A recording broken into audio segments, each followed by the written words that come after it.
Kembali Radio Istana FM Bojonegoro mempersembahkan sajian gaib, mistik dan misteri. Ikuti acaranya setiap hari Sabtu malam Minggu jam 9 malam dalam acara Memati Misteri Malam Minggu Radio Istana. 3, 2, 1.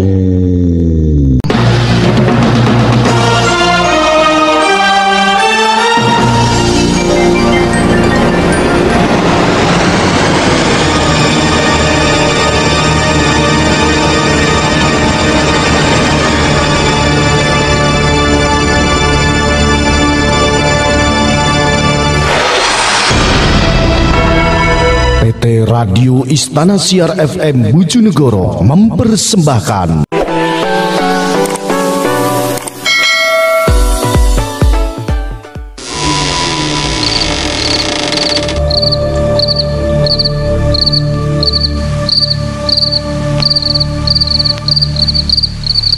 kembali tim Jimat Radio Istana FM Bojonegoro Jawa Timur mempersembahkan salah satu cerita misteri kiriman dari Neno Kristiandi Nelis dengan judul Misteri Hutan Karyau. Jimatres dimanapun Anda berada, kemarin kita sudah menyelesaikan misteri bersambung Malimunan pertama dan akan berlanjut Malimunan kedua. Dan sembari untuk menunggu cerita misteri Malimunan kedua, masih karya atau ditulis langsung oleh Mas Neno Kristiandi Nelis, hari ini akan kami tayangkan cerita misteri berjudul Misteri Hutan Karyau. Nah, bagaimana cerita ini selengkapnya? Anda bisa ikuti di acara Jimat Sajian Malam Jumat setiap hari Kamis jam 9 malam di 95 FM Istana Radio Bojonegoro, atau bisa live streaming di www.radioistanabojonegoro.co.id. Dan jangan lupa channel YouTube-nya ini bisa di subscribe, like, komen, dan share untuk semuanya. Nah, selengkapnya silahkan ikuti terus cerita misteri bersambung Misteri Hutan Karyau bersama saya Ki Banu Asmoro. Hutan Karyau adalah nama julukan untuk sebuah hutan angker yang terletak tepat di antara wilayah Kalimantan Tengah dan Kalimantan Timur. Di tengah-tengah hutan ini terdapat sebuah jalan setapak yang kerap digunakan oleh para supir travel yang profesional dan yang berpengalaman tinggi untuk memotong jalur agar cepat sampai ke Kalimantan Timur ataupun sebaliknya. Sepintas memang tak ada yang aneh dalam hutan ini. Tapi jika ditelusuri lebih dalam, ternyata hutan itu dihuni oleh berbagai jenis makhluk halus yang sangat ganas dan brutal. Dan yang paling ditakuti di hutan itu adalah sosok siluman yang bernama Karyau. Tentang adanya Karyau ini memang hanya sedikit orang tahu. Hanya sebagian kecil supir travel saja. Itu pun bagi yang sering melintasi hutan itu. Dan juga tentang kehebatan si Karyau ini yang konon bisa mendatangkan malapetaka bagi siapapun yang melintasi hutan tersebut dengan tidak sopan, ugal-ugalan dan bahkan merusak hutan. Serta yang lebih penting adalah adanya pantangan. Bila tak seorang pun yang boleh membawa jenazah saat melintasi hutan tersebut dengan alasan apapun juga. Jadi dengan adanya kisah ini, kita diajak oleh penulis agar senantiasa mematuhi pantangan suatu wilayah, mematuhi adat istiadat orang lain, dan tentunya mencintai bumi Kalimantan agar tetap terjaga kelestarian dan keindahannya.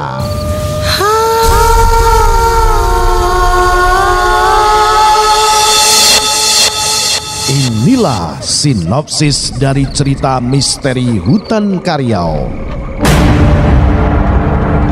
Jadi seorang supir travel atau provinsi membuat Raffi nama samaran harus sering berpergian dan jarang pulang ke rumah.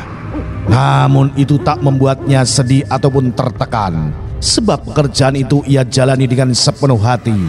Dan selain itu pula ia tak pernah menemui masalah apapun dalam pekerjaannya itu. Setidaknya itulah yang ia rasakan hingga pada suatu hari salah satu penumpangnya melanggar sebuah pantangan yang sangat berbahaya. Jadi dengan melanggar pantangan ini, akhirnya Raffi harus ikut menanggung resiko dan konsekuensinya. Bahkan nyawanya terancam dihabisi oleh satu makhluk yang sangat berbahaya, yang mampu merasuki tubuh jenazah agar bangkit menjadi mayat hidup dan meneror targetnya. Lalu dengan tidak adanya kesaktian apa-apa, mampukah Raffi lepas dari cengkraman makhluk tersebut? Dan pantangan apakah yang para penumpangnya langgar hingga Raffi harus terseret dan siap-siap kehilangan nyawanya? Ikuti kisah nyatanya dalam cerita misteri Hutan Kariau, yang tentunya semua nama, tempat, dan lokasi kejadian telah disamarkan demi kenyamanan narasumbernya.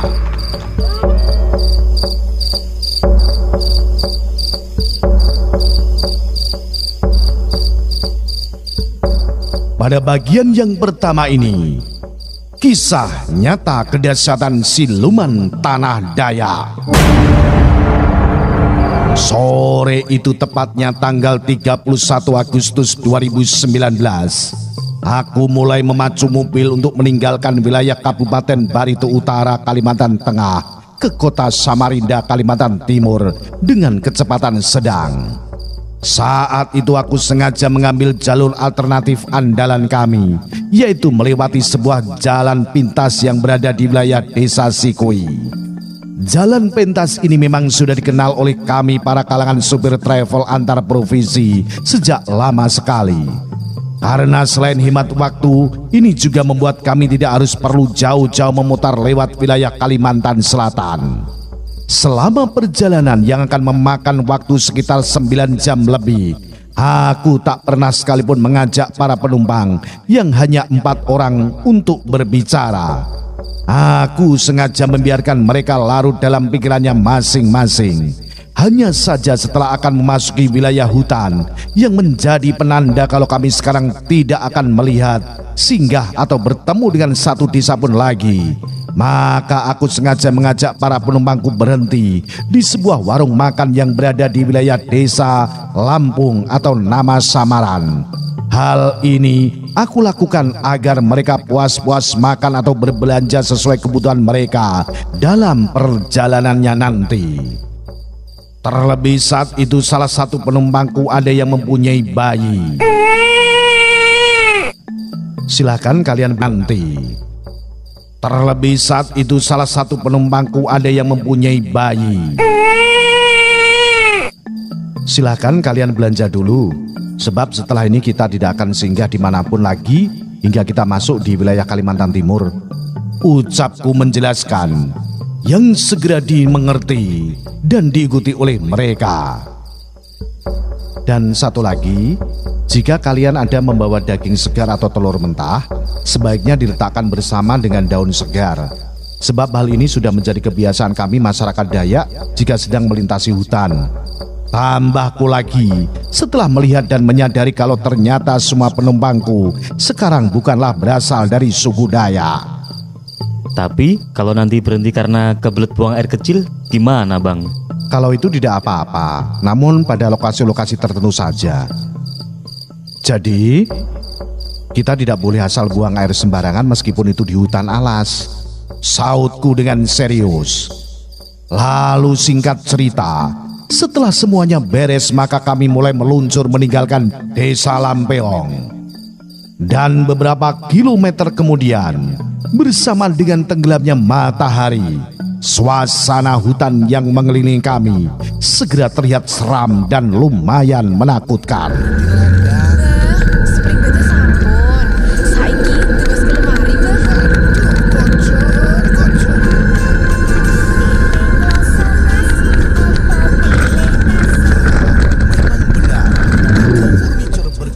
Beberapa kali aku tersenyum dalam hati karena melihat reaksi mereka yang rata-rata tegang dan lumayan gugup. Aku tahu betul itu semua lantaran mereka baru pertama kalinya melewati jalan pintas ini. Bahkan kemungkinan besar jika mereka juga baru kali ini menginjak kaki di tanah Kalimantan ini. Jam-jam pertama melaju di tengah-tengah hutan, aku merasa biasa-biasa saja. Dan begitu pula dengan para penumpangku. Mereka semua terlihat santai dan bahkan ada yang tertidur pulas, walau dalam kondisi jalan yang tidak beraspal ini agak mustahil membuat ia bisa tertidur dengan nyaman. Namun saat mobil yang aku kendarai mulai memasuki hutan yang banyak pohon beringin yang besar-besar, tiba-tiba salah satu dari penumpang wanita yang membawa bayi tadi berteriak histeris. Sontak saja hal ini membuat kami tersentak kaget dan bingung tak karuan. Bahkan tanpa sengaja aku langsung mengerem mobil dengan mendadak. "Ada apa, Bu?" tanyaku seketika, yang ditambah pula oleh para penumpang lain dengan pertanyaan yang sama. "Tolong, anak saya tidak bergerak dan bernapas lagi," saut si wanita tadi dengan suara yang parau karena menangis. "Apa maksudnya, Bu?" tanya salah satu penumpang yang berkumis tipis yang dimana ia merupakan satu-satunya penumpang pria di sini. "Anak saya meninggal," saut si wanita tadi dengan suara yang semakin parau saja. "Masa sih? Kenapa bisa meninggal?" desakku tak percaya. "Sebenarnya anak saya ini sedang sakit keras. Tapi aku sengaja memaksakan diri untuk pergi ke Kalimantan Timur demi menyusul ayahnya tak mau pulang," saut si wanita tadi menjelaskan. Ya Tuhan, ibu nekat sekali. Kenapa tidak diobati dulu anaknya sebelum pergi? "Saya tak punya uang, Pak. Dan kami juga baru datang dari luar pulau Kalimantan," saut si wanita yang anaknya mati tadi dengan tertunduk sedih. "Terus kita bagaimana nih?" potongku meminta kepastian, sebab tak dapat dipungkiri lagi jika bayi tadi memang benar-benar telah meninggal dunia. Kita terus saja, Mas. Kita terus saja, Mas. Saut salah seorang penumpang yang pria tadi lantang, yang segera disetujui oleh para penumpang yang lain. Baiklah, tapi aku sengaja tak melanjutkan ucapanku karena tak mau menambah kepanikan lagi. Sebab hanya aku saja yang tahu kalau siapapun yang membawa orang mati saat sedang melintasi kawasan hutan ini pasti akan celaka. Dan biasanya mayat yang dibawa itu akan segera bangkit dan meneror siapapun yang berada di dekatnya hingga tewas. Tunggu apa lagi, Mas? Ayo kita berangkat, desak mereka lagi ketika melihat aku saat masih belum juga menjalankan mobil. Ya baik, sautku lemah dan sedikit putus asa. Ya, bagaimana tidak sedikit putus asa bila sekarang nasib kami sudah bagaikan di ujung tanduk. Dan masalah putar balik ataupun meneruskan perjalanan itu tetap tak bisa mengubah keadaan. Sebab sekarang kami tetap saja namanya membawa mayat bayi.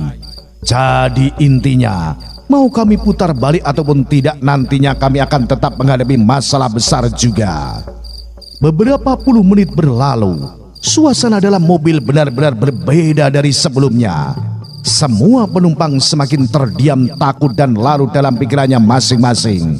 Apalagi ketika mereka memutuskan agar si wanita yang bayinya meninggal tadi duduk di jok paling depan, yang tentu saja membuat aku lebih takut, gugup dan merinding sendiri bila dibandingkan mereka.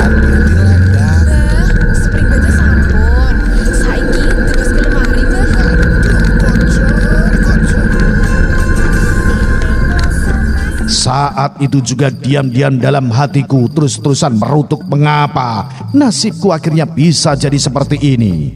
Seumur-umur jadi supir travel, baru kali ini ada penumpang yang meninggal dalam mobilku. "Maafkan saya, Mas, kalau saya jadi beban buat kalian," ucap si wanita tadi seakan mengerti apa yang ada dalam pikiranku. "Kalau tahu akan seperti ini, saya tidak akan ikut mobilnya sih, Mas," sambungnya lagi sembari sesekali menatap wajah bayinya yang semakin pucat kebiru-biruan tanpa ditutupi kain.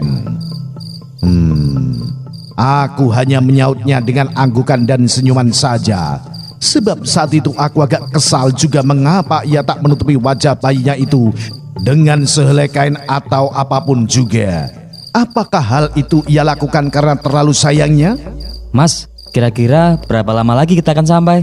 Celetuk salah satu penumpang serat tiba-tiba dan membuyarkan lamunanku. Mungkin kita akan sampai sekitar dini hari nanti. Soalnya kita sekarang saja masih belum sampai perbatasan, sautku menjelaskan. Oh iya Mas, dari tadi mobil ini jalannya kok terasa tidak nyaman ya? Celetuk penumpang yang lainnya menambahkan. Benarkah? Kalau begitu bagaimana jika kita berhenti dulu untuk memeriksanya? Sahutku spontan. Ya terserah abang aja deh. Baiklah, kalau begitu kita menepi dulu ya. Iya bang. Lalu tanpa membuang waktu lagi aku segera berhenti dan memarkirkan mobil di pinggir jalan yang gelap, sepi dan semakin mencekam. Sama sekali tidak ada tanda-tanda ada kendaraan lain yang akan lewat. Dan aku pun tahu itu karena sudah hafal betul dengan jalan yang satu ini. Bang, apanya yang rusak? Tanya salah seorang penumpang yang semuanya tak ada yang mau turun dari dalam mobil. Tidak ada apa-apa kok, cuma bannya saja yang kurang angin. Sautku berbohong karena saat itu aku tahu betul jika sebenarnya ban itu sedang bocor. Jadi ini adalah murni kesalahanku yang sebelum berangkat tadi telah menyepelekan ban tak layak pakai itu akan baik-baik saja. Kalau begitu, kenapa kita tidak berangkat sekarang? Tanya mereka lagi dengan nada mendesak. Sebentar ya, saya akan memastikan kalau bannya tidak apa-apa. Sautku lagi dengan hati yang semakin ketar-ketir bingung karena tak ada membawa ban cadangan. Ya sudah, tapi cepat ya bang. Tukas mereka dengan nada suara yang semakin khawatir juga. Ya Tuhan, aku benar-benar bodoh sekali. Sekarang apa yang mesti aku lakukan? Desaku dalam hati sembari memukul-mukul dahi sendiri. 5 menit kemudian, karena aku masih belum juga masuk, akhirnya satu-satunya penumpang pria yang berwatak tak sabaran itu mulai turun dan langsung menghampiriku. Dan saat itulah ia tahu jika sebenarnya ban mobil sedang dalam keadaan kempes. Astagfirullahaladzim. Jadi sebenarnya ban mobilnya bocor ya bang? Sentaknya kaget dan tampak panik. Iya pak, maafkan saya karena sejak tadi tidak berterus terang. Anggukku malu. Aduh, kalau kayak gini bagaimana bang? Memangnya abang tidak punya ban cadangan ya? Tidak, saya kebetulan tidak membawanya karena sebelumnya yakin ban ini akan sampai di Kalimantan Timur nanti. Aduh, abang ini ceroboh sekali sih. Terus sekarang kita bagaimana? Kita ini membawa jenazah loh bang. Mana sinyal HP tidak ada lagi. Sekali lagi saya minta maaf pak. Kita tetap berangkat kok. Saya tetap akan paksakan mobil ini untuk terus jalan. Terserah abang aja deh. Tapi kalau kita sampai celaka, abang yang tanggung jawab ya. Iya pak, tenang saja. Dan kalau kami sampai... Tiba-tiba si pria itu menghentikan ucapannya. Dan sekarang ia malah buru-buru mengalihkan pandangannya ke arah depan. Bang, itu cahaya lampu mobil kan? Sentaknya kemudian sembari menunjuk ke seberkas cahaya terang yang memang muncul dari kejauhan sana. Iya pak, itu cahaya lampu mobil. Anggukku kemudian ketika yakin jika apa yang ia tunjuk tadi memang benar-benar cahaya lampu mobil. Yes, akhirnya selamat juga. Pakaiku girang dan buru-buru memberitahukan kepada para penumpang lain apa yang akan mereka lakukan selanjutnya. Jadi kalian semua memutuskan untuk kembali ya? Tanyaku memastikan. Ketika para penumpangku kini telah sepakat untuk kembali saja ke Kalimantan Tengah dengan menumpang mobil tadi yang ternyata adalah mobil dari rivalku sendiri, yang dimana antara kami tak pernah saling tegur dan tak akan pernah saling akur. Iya bang, kami tak sanggup meneruskan perjalanan dengan keadaan mobil abang yang seperti itu, membawa mayat pula. Saut mereka egois. Ya sudah, kalau begitu silahkan kalian berangkat. Saya akan tetap membawa si mbak ini hingga sampai ke Kalimantan Timur. Tugasku akhirnya tanpa mau berdebat sedikitpun dengan mereka. Karena meski berdebat sekeras apapun juga, mereka tak akan sudi membawa wanita yang bayi yang meninggal tadi untuk ikut serta dengan mereka. Dan begitu pula dengan rival kerjaku. Ia pasti tak akan sudi menaruh rasa iba kepadaku meskipun aku menangis untuk memohon bantuannya. Sebab ia tentu ingat betul kalau dulu aku juga pernah tak mau membantunya saat mobilnya mogok dan terjebak di lumpur yang dalam. Ucap para penumpang yang sudah beralih kendaraan tadi dengan tanpa ada rasa bersalah sedikit pun untuk meninggalkan kami seorang diri. Ya, tidak apa-apa. Anggukku cepat dan buru-buru mengambil uang dari tangan mereka. Nah, bagaimanakah kisah selanjutnya? Apa yang akan dialami oleh supir travel dan wanita itu? Ikuti terus cerita misteri bersambung Hutan Kariau. Salam Cimatres, salam misteri. Au.